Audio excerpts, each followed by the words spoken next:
Hey everybody, thanks for joining us for Teacher Tuesday virtual option. We appreciate you covering other people's classes and for tuning in and participating even if it's from afar. So I have a couple of announcements. First of all, Power Hour is on hold for the foreseeable future. So go ahead and operate moving forward as if Power Hour is not going to come back. And then if it does, it will be a welcome surprise. So morning and afternoons would be your options, obviously, for tutoring and for club meetings. Rebel Success is up and running on Mondays and Wednesdays. However, we have not had buses running yet. So if you know that you're going to be sending a large number of students and that those students are going to need transportation home, please let us know a few days in advance so we can make sure that we have a bus to take them home. Also, if you are going to have your club meeting on a Monday or Wednesday so that those students can take advantage of that ride home in the afternoons, let us know that too so that we can make sure that we provide that transportation for them. Also, another piece of information that I want to cover with you, we are district-wide moving toward implementing the AVID program. AVID stands for Advancement via Individual Determination. AVID has two parts. It has a school-wide initiative where it dictates your goals for the year. It also drives all of your professional development. It puts the whole school in the same boat, rowing in the same direction, and really takes you from strength to strength year after year. Instead of it being like the blowing of the wind, this PD session comes in and then it disappears, and then, oh, this year's focus is on this other topic and it disappears. That's not how things go with school-wide AVID. When you set a goal for AVID and your whole school achieves that goal, at the end of the year, that then becomes your best practice. It does not go away.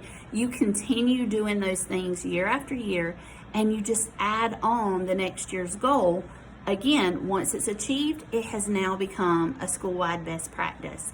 So everybody can get excited about that. Eventually, all staff will be, all teachers, administrators, guidance will eventually be trained in AVID.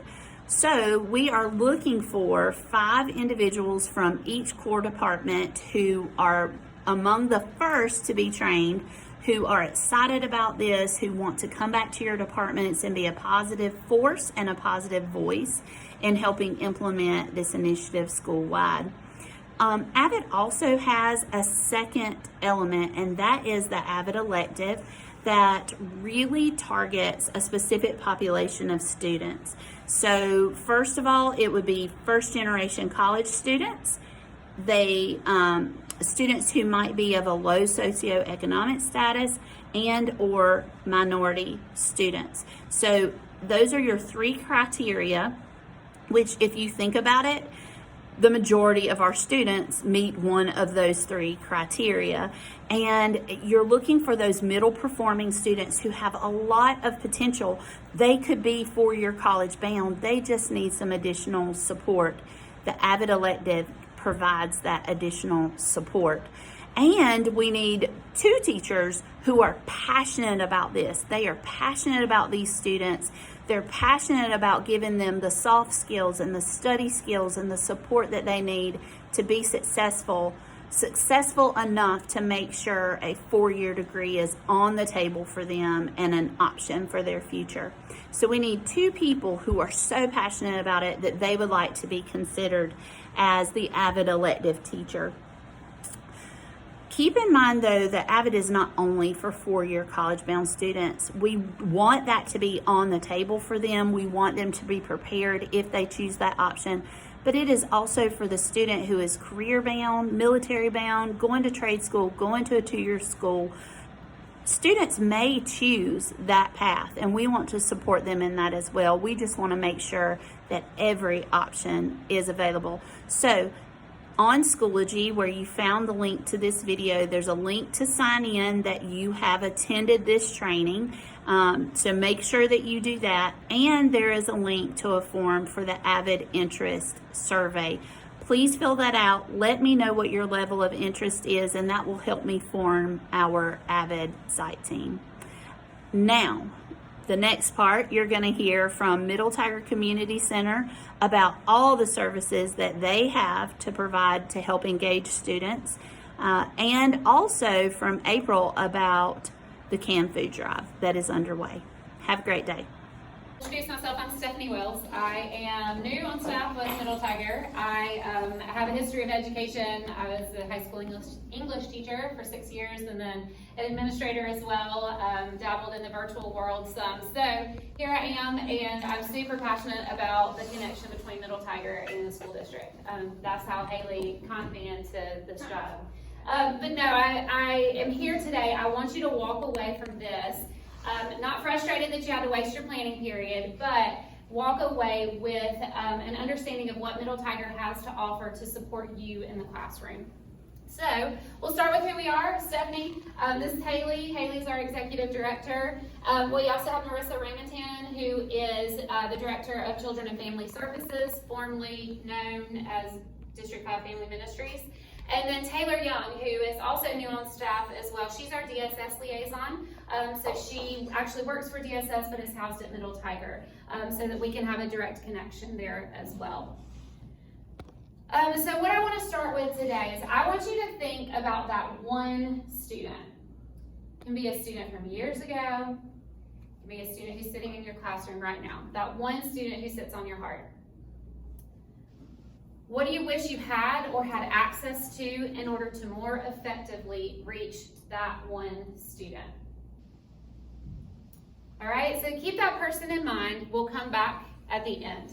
So currently, what services do we offer at Middle Tiger? We have a full counseling service program, and this counseling service program follows through children through adult counseling. We have mental health counseling that is a part of Middle Tiger. This happens on a sliding scale and is affordable. If you know, sometimes there are, for the mental health counseling within the school, there are certain ramifications, there are certain qualifications that students must have in order to receive those services. So at the center, we have a sliding scale to make this affordable for all. This includes adolescents, it includes adults, it includes children. We also house play therapy at the center. Haley, share a little bit about play therapy. So play therapy for children is a specialized therapy that's one of the only recognized therapy for children, especially children of trauma. We have Dr. Kathy Sparks. She's been in our district for over 30 years. She's our supervising play therapist there. So we have a full-blown clinic of students and therapists that can see children. It's interpretive play, maybe what's going on while they're playing and what's going on in their lives. You have a child going through divorce, you could have a child in foster care, you could have a child that's witnessed some kind of tragedy, and so we have play therapy for children. If you were to have a child that needs therapy, my daughters went through play therapy. I adopted 2 children from DSS, and we had some trauma. Anybody and everybody can access this. But if you were to call Spartanburg Mental Health to try to access this therapy, they're on like a 13-week waiting list. We're not operating on a waiting list. It's our goal and our determination to not. So don't hesitate to reach out for our counseling services. Spartanburg Academic Movement has given District 5 some funding, and so District 5 is paying the counseling fees for District 5 students to come to counseling from K4 to 12th grade. And so there's really no reason not to offer that. At the state of our world, mental health is on the forefront, and I don't think it's going away. So I kind of advise you make the referral early and often for mental health counseling. We're talking about 6 weeks, a student coming for maybe 6 weeks before they kind of move past mental health. But don't be afraid to make that referral to Middle Tiger or your mental health counselors here. They're connected with Middle Tiger as well. And then the last thing listed on here is the Adolescent Family Life Program, which is for our pregnant and parenting teens.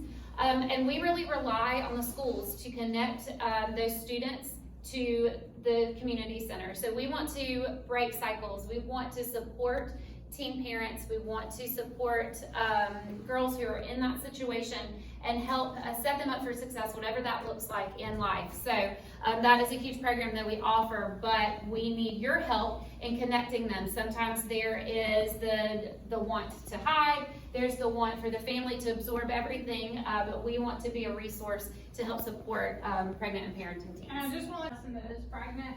We're going to meet them with a case manager weekly for parenting classes. We're going to involve child care for early childhood education for their child, but also we're working towards two things: graduation rate and no repeat pregnancy within 5 years.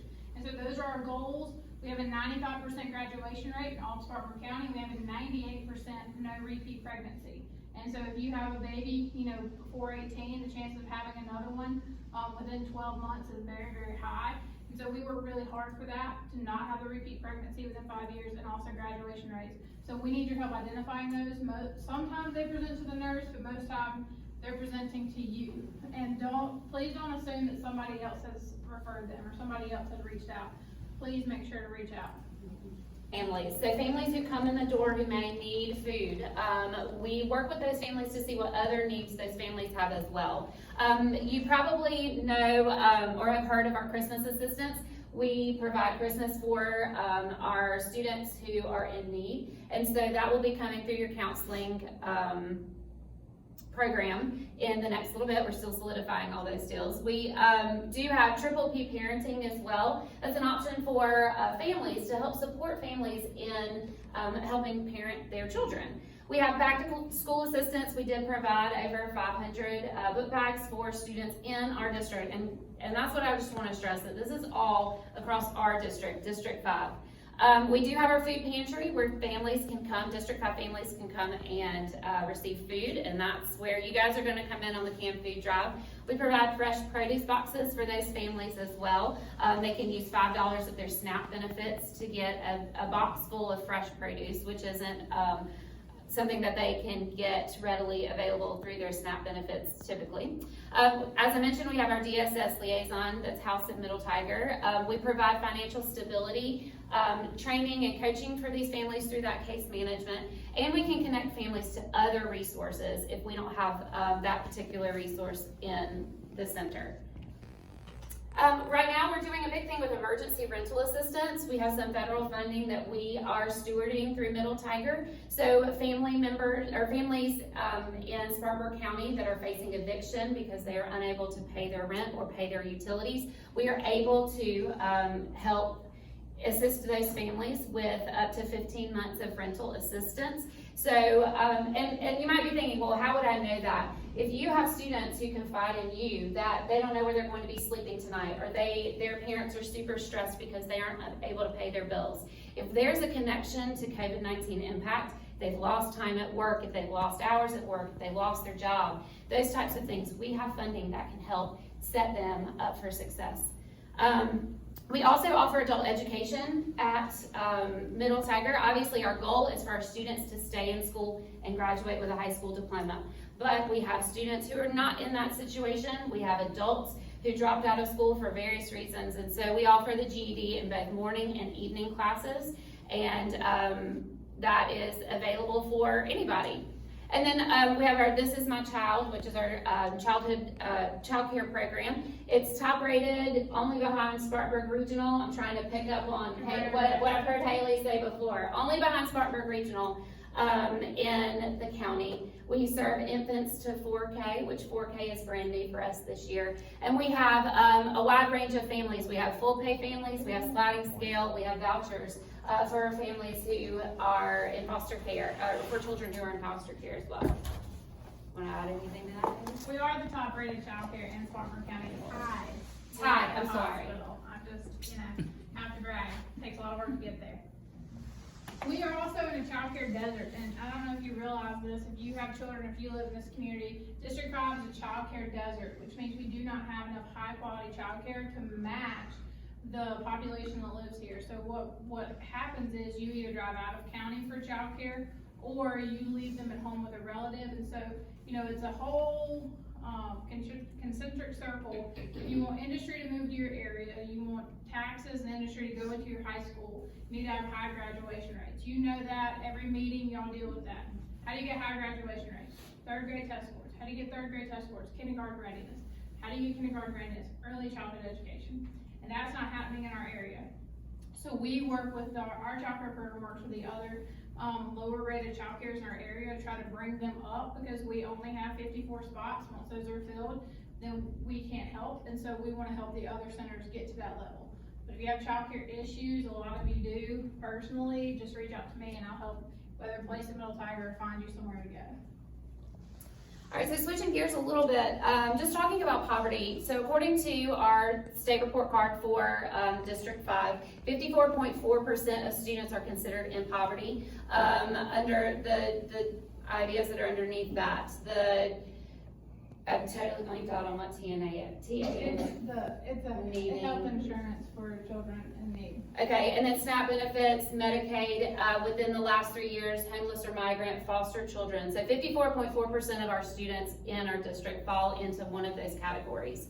Something to keep in mind is that poverty is not always visible. This doesn't mean that people don't spend the money on the super expensive shoes but don't have enough food to sustain their family over the weekend, things like that. So just be cognizant of the students who are sitting in your class that may look like all things are okay. Listen to those other pieces that they're sharing with you as well. And so one of the things, and I touched on this briefly, that we do at Middle Tiger is we help address food insecurity. So we provide monthly packages for families in District 5 that include fresh bread, fresh produce, full meal items so that they can, like the spaghetti sauce and the noodles together, canned food items to feed their family, and toiletries that may not be covered by SNAP. So the families come to the center and we provide those for them. We also take a needs assessment on those families as well to again see what other needs there might be. Do these parents need counseling? Does a student need counseling? Is there a way that we could assist with some financial coaching? Those types of things. So leading into what you guys are doing with the canned food drive, and I don't know if I'm stepping on what you're going to talk about, but by participating in this, you are directly impacting our families, because what comes in our door is donated and it is all given back out to our families in District 5. So last year, 701 households were served with the food pantry, and that was over 2,000 individuals that were represented by that number. So what you do matters and impacts the center and impacts our community. All right, so going back to that student that you thought about earlier, could any of these supports that we've talked about today have positively impacted that student, or could possibly impact that student who's currently sitting in front of you? And the reason I bring this up is Amanda was a student that I worked with when I was in Dorchester District 2. She had it all together. She was a beautiful young lady. She looked put together when she came to school, yet she started having truancy issues. And so we went out and did a home visit at her house. And I walked in that house, I knew her mother was disabled, but it was a situation that I had no idea she was battling at home. Her home was nasty. Her home didn't have a space for her to be. I don't know how she was able to put herself together. But by the time I realized those things, she had already chosen to drop out of school, and I couldn't re-engage her at that point. So Amanda is a student that sits heavy on my heart. And if I had known some of the resources that I had available in my community at that time, I think we could have changed the trajectory for Amanda. So we just want to put that in front of you guys and think about some of these supports, these big things that could positively impact those students who are sitting in your class right now. All right, so I have some contact information. You're welcome to take a picture of this if you'd like to. If you have families that you feel could benefit from some of these services at Middle Tiger, I'm going to serve as that liaison between the school and the center. So please feel free to reach out to me. My extension is up here. You can call the center and just ask for Stephanie, or you can email me. I have a Spark 5 email address. Anything I didn't cover, Haley? Well, Mary did a great job. This is Stephanie's first 3 months, so when y'all go through ADEPT, this is her version of ADEPT, so I'm guessing. I don't know though, because I don't know how strenuous that is. I just want to let you know, we're 23 years old. We've been in your community since 1998. We are one of the only family resource centers in not only Spartanburg, but our state. We get studied all the time. And so we're here because you use us, but we need you to continue to use us. You know, the reason why we were founded, a lot of educators have founded us and led us because they were teachers that couldn't teach because they were case managing that student. They were trying to figure out how that student was gonna have a place to sleep. So we exist so that you can get back to teaching, and that we can take up the torch of these families, and we can move them forward, and we can be in the homes, and we can supply the food, we can find them somewhere to live, so that you can get to core content. And so please don't hesitate to reach out. That's what we're here for. We had a student last night that was worried about where they were gonna live, and those teachers needed to go home, and Stephanie and I could take that on, and we could find a place for the young man. And so we'll only exist as long as you choose to use us. And so we hope that's a very long time. We've had a very successful partnership, and we're here to make sure your job can get a little bit easier. Questions? They're all directed to Stephanie. What the food drive and what our contribution to the Middle Tiger Community Center looks like, and what it looks like for you guys in the classroom and at the school level. You know, Sabrina and I were talking the other day, we've both been in other districts that did not have this, and what a blessing this is to be able to contact them and them help our students with these things, because when you have no resources, it feels so hopeless for us as teachers to provide that for the students. With regards to the food drive, you guys, us, as the teachers, are the only way the students know about this. We are the only way that they get involved. We're the only way that they become less than apathetic. And it's not that they're bad students, it's just they're so focused kind of on their little world. So administration is completely behind us, and if each of you can take some time over the next week and a half and do some meaningful instruction, you know, it can be more than just a conversation. It can be more than just mentioning the food drive.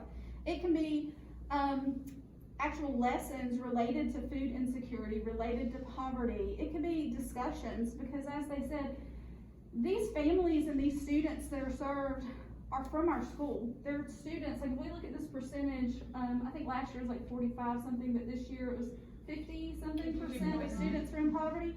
That means like 1 in 2 of our students, they may be going to see them, their families. They're staff members from our schools that they are serving.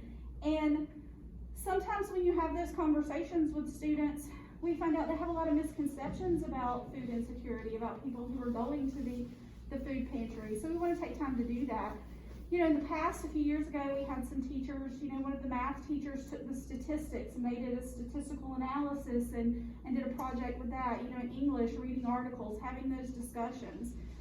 But the more time we devote to it, the more we make it meaningful to them, the more they are going to invest. And it's not just about providing them food, it is, but success isn't just the number of items we provide them, it's also, you know, do we have a student who we're talking about the services they offer and they tell their family, so their family's able to get food? Or success can look like in 10 years, we may have one of our students that is serving one of these roles and serving our community. So it's more than just that number. But what we do know is students will not get involved as the teachers, if we don't take the time to make that meaningful to them and to make that connection to them. I will be sending out some suggestions on how to get your classes involved. Some of them are just fun, silly things. I will also be sending out some information about food insecurity in general that you can use. Our media center, I haven't spoken with them this year, but in the past they've offered to help any teachers. So we know they provide a lot of great resources. If there's anything I can do, or Cindy Sanders is the co-chair of the food drive committee, let us know. And if you have any questions, just let us know as well. The food drive kicked off yesterday. That's just to give you guys enough time in this week to start talking about it. Next week is when it really ramps up, and the deadline to bring those food items in is October 1st, but it's that morning because we'll spend the day counting. If you don't want to keep the items in your room, we can keep those. I can keep those in my classroom.